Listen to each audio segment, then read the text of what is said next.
by Jeep on 1420 NBC Sports Radio Tri-Cities. I'm Matt Pauley.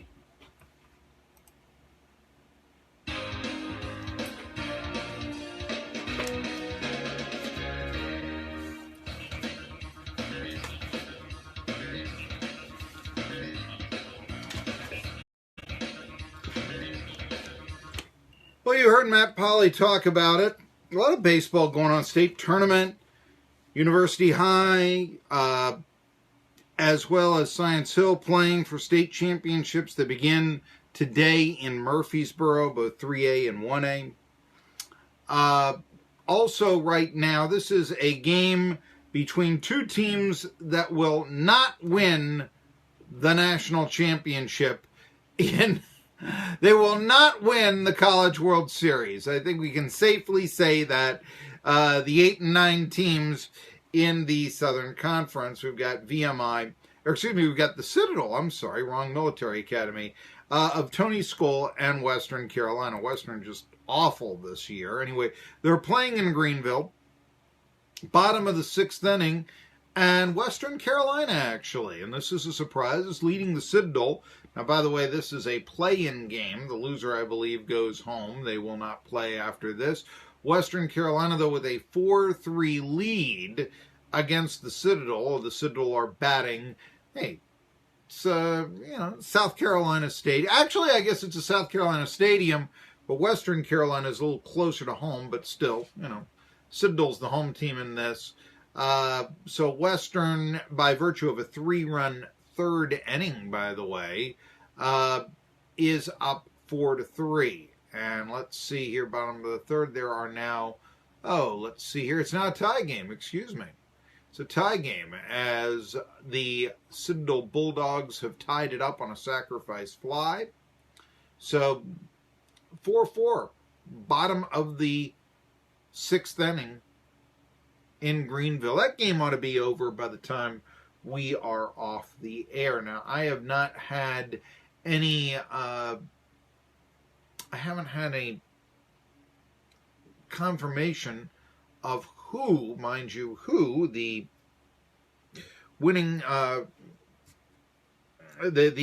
starting pitchers tomorrow will be when Wofford, it's the nightcap actually, because tomorrow it'll be, VMI against Mercer at 9 a.m. Then at 12:30, the winner of the Citadel Western Carolina game, tied at 4 in the 6th inning, is going to play a very fine North Carolina Greensboro team.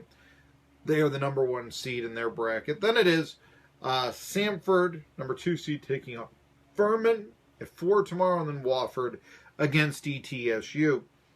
My guess is that Ryan Sempler, right-hander, senior, 6-6 this year, will get the start for ETSU against Adam Scott, another right-hander, 8-5. Sempler's from Delaware, Scott's from New York. Both pitchers won their last games out against their opponent. So I told you, ETSU just dropped 2 out of 3 in Spartanburg to the Wofford Terriers. But on Friday, Adam Scott dealt the Buccaneers an 8-4 defeat. Allowed 3 runs in 7 odd innings. Scott has pitched 96 innings this year, as a matter of fact, but he'd have 5 days of rest if and when he plays the Buccaneers or pitches against the Buccaneers tomorrow. If Scott at 8-5 does get the start for Wofford, look for Ryan Sempler at 6-6. He defeated Wofford on Saturday by the score of 4-2 going into the 7th inning. So, chance there to advance. Its double elimination, except for this game, Citadel and Western Carolina, which, as I said, for all the Southern Conference baseball fans out there, is tied in the bottom of the 6th inning. Let's see here. 2 outs. And there's a runner on second, is there? Yes, 2 outs, runner on second. And batting actually, that's the end of the inning. Strikeout looking. I'm trying to get the player right here. Holcomb Cawthron struck out looking. So anyway, we go to the 7th, tied at 2. It'll be Ryan McCarthy, Ben Peden, and Cameron Jensen. For the Citadel, none of those guys hitting above 266. If you really know, let's see here, wait a minute here. But they're coming up in the next name. I'm having trouble reading this. Coming up for the Western Carolina Catamounts, it'll be 2, 3, and 4. Holcomb, Robinson, and Blackheer.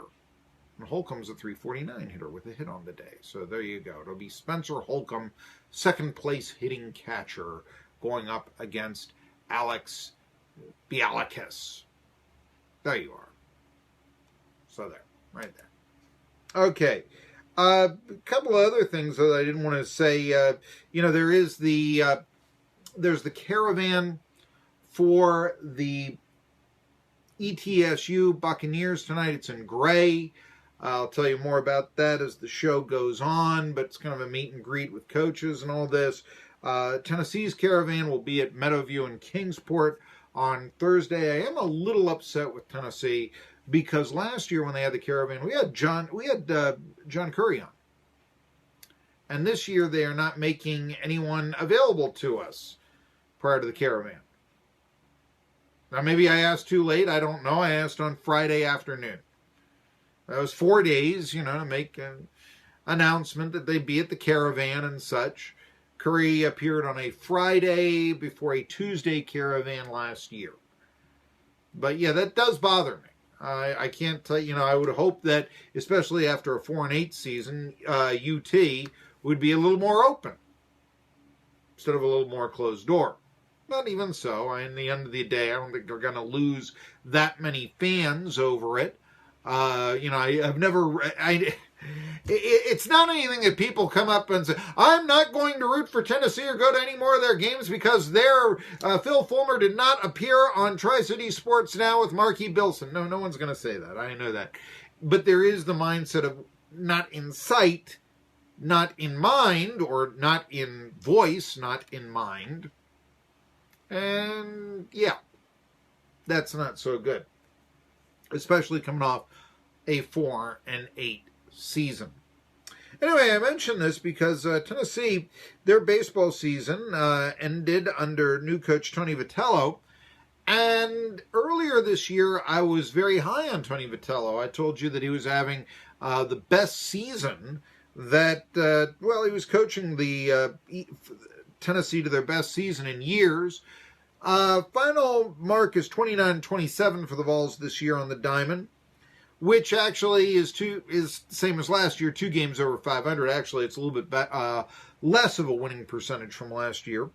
But the thing is, they were 12-18 in the conference. That's not great, but you got to go back to 2007, and Rod Delmonico defined a Tennessee baseball team that went 12-18 in the Southeastern Conference. That went better than 12-18, I should say. That 2007 team under Delmonico had, of course, taken the Vols to the College World Series previously. Well, they were 13-15, and that was considered not good enough, and the Vols haven't met that mark since then in the conference. Anyway, so Vitello, doing as well as anyone has in the last decade, and he comes from good baseball programs, Missouri, Arkansas, and TCU, but that's a good Curry hire. Another good Curry hire, I think, should be mentioned, would be Chris Woodruff, the tennis coach, men's tennis coach. His first year, Vols went 21-9 on the court this year, men's tennis team. That was their best mark since a 23-8 record back in 2013. So, you know what? I know you didn't like him. I know he didn't last a year. But he brought back Lady Vols. He hired 2 pretty good coaches. And he could have brought in, with a lot of scars on him, Mike Leach. And I'm not necessarily so sure that, and I've said this before, the Vols wouldn't have been better off with Leach and Curry than Pruitt and Fulmer. Only time will tell.